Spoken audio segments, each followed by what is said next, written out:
I mean, because Mount Pleasant has become my community, like very clearly that is where my community is based. And you know, like working for Stan in the art shop, like Stan has become a really important person in my life. And like I've worked as a studio assistant for one of the artists upstairs in the studio spaces, and I have worked at the coffee shop, and I feel like, yeah, it's just home, no? It's become this, yeah, it's really, I feel like it's gravity. Like now when I get on my bike, like that's where I end up, whether I'm really meant to go there or not, you know. It's, yeah.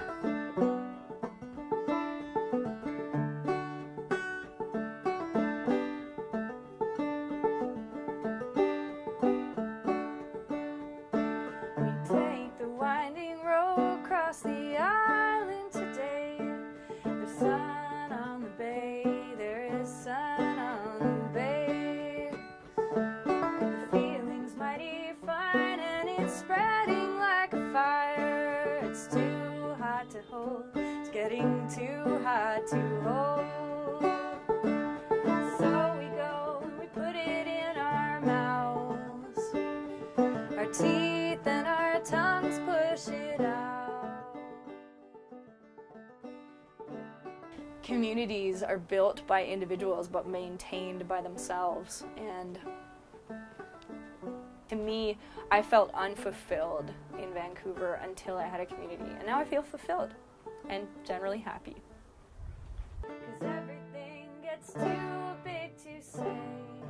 If you hold it in or you make it go away, and you put it in a line. I started to play when I was a little kid, and I played music and I had piano lessons, same as all musicians pretty much. And I guess also when I was 15, my dad gave me a guitar, so I started playing guitar right then. And so we must seem to forget about it,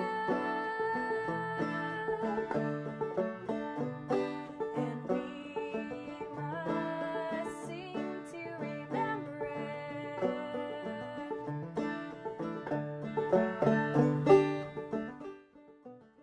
I was in high school, I was in a music program for piano, and then as soon as I graduated from high school, and I got rejected from university, so a band asked me if I wanted to join them and play accordion, and I was like, well, I don't really play accordion, but I probably can.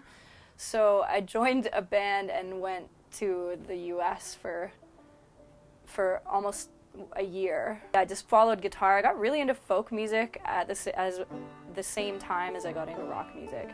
And I got picked up by, when I came back from touring with that band, and I was 19, I got picked up by a few like Canadian fiddlers around Vancouver Island, and they hired me to accompany them. So I was doing that, and I was playing in bands, and I started, when I was, I guess 20, I started a band. And we'll never make a change unless we try something new.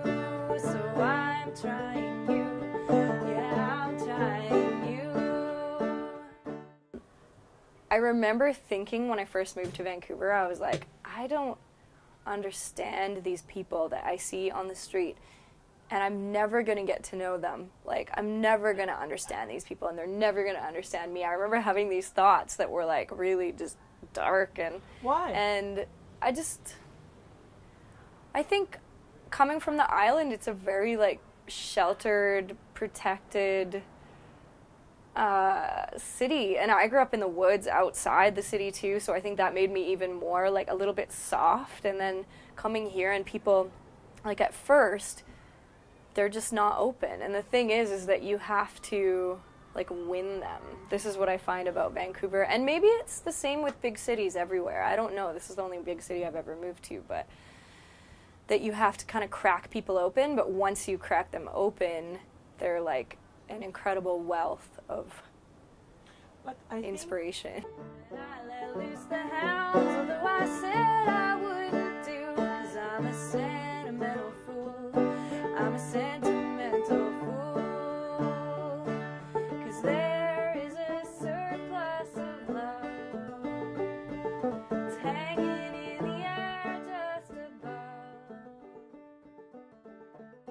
was hard. For the first like 2 years it was really difficult, and I don't know, it wasn't that I didn't have friends, but I felt that I didn't have a purpose, or I wasn't being useful to my community, or I didn't have a community yet, and there were a couple different ways in which I built that community up, and one of them was working in the coffee shop that I worked in. I met a lot of musicians and artists, and the coffee shop and the art supply store that I work in as well are both on the same block. So seem to forget about it, and we must seem to remember it.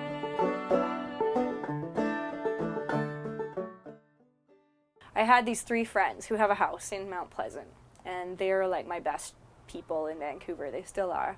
And I went over to their house one day, and we were just chatting, and I confessed that I really missed singing vocal harmony, and that I had been secretly arranging vocal harmony for rock songs, even though nobody was ever going to sing them. Yeah, basically, these friends of mine are the best kind of friends who push you to achieve your goals, and they were like, why is that a daydream? Why don't we try it? Like, there's 4 of us. Why don't we give it a go?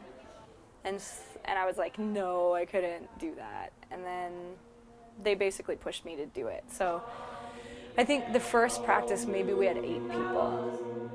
Mommy,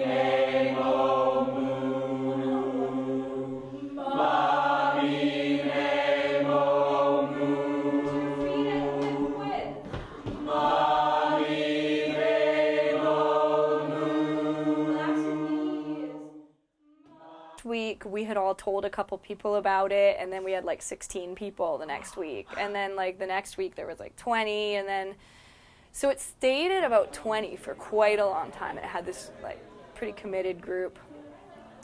We did a Christmas show this year, and at the Christmas show I realized there was 30 of us, and I was like, okay, wait a second, and I started getting scared. I was like, I don't know how to do this. Like, I've never managed a group of people in any setting before.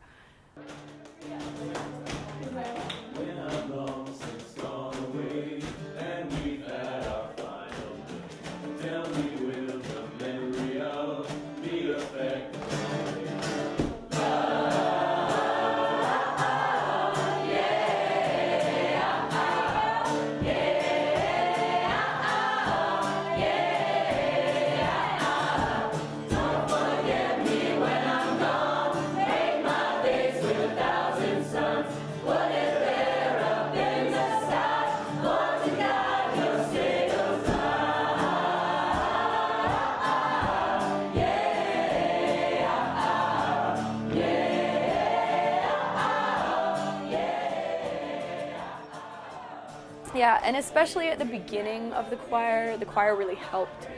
People would be like, it would help us a lot if you could explain this thing to us a little bit better with clearer words, or, you know, that kind of thing.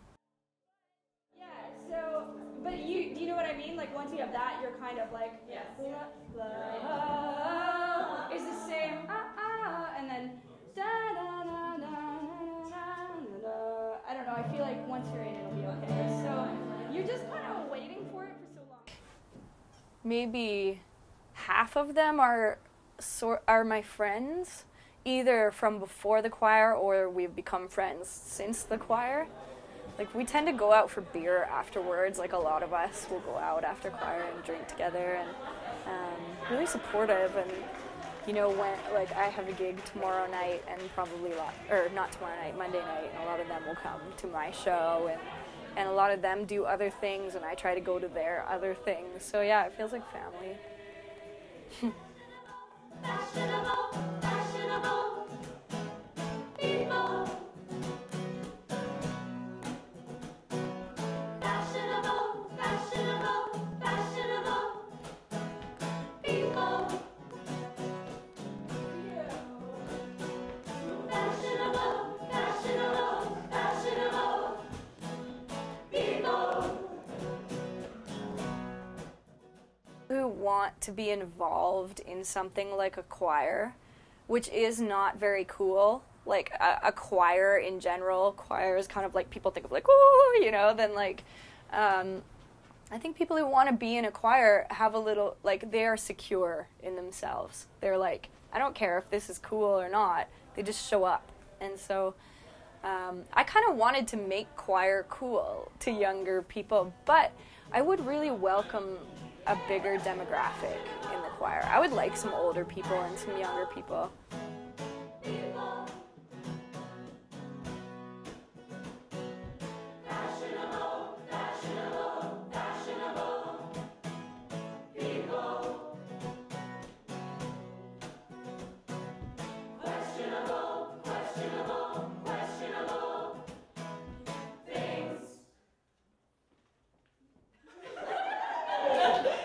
I'm recording an album right now in Victoria. I have 3 songs have 10 choir members on them, but it's my own album, and it's like kind of an indie folk album. It's got drums and pedal steel and bass and guitar and harmonies and all kinds of instruments. Wow. Yeah. So I'm gonna put that album out in August, and then I'm gonna start touring more. I'm doing a tour in July in BC, and I'm going to Sweden and Norway in January. It's hard to compare with Victoria. Like, I had a lot of happy times there, but I just woke up one morning and knew that I was finished with it. Cool. And I actually moved here because of a boy, but I don't want to tell you that. Okay. And it didn't work out because it never does. And then I ended up here, which ended up being a good thing anyway. So I think the problem for me is that I don't really like living in the city. I would like to live in a small town or a small city, like a really small city, you know, like, but I haven't found the place that I want to live. So I feel like Vancouver is where I work and play and find myself, and then one day I will know that I should move somewhere else.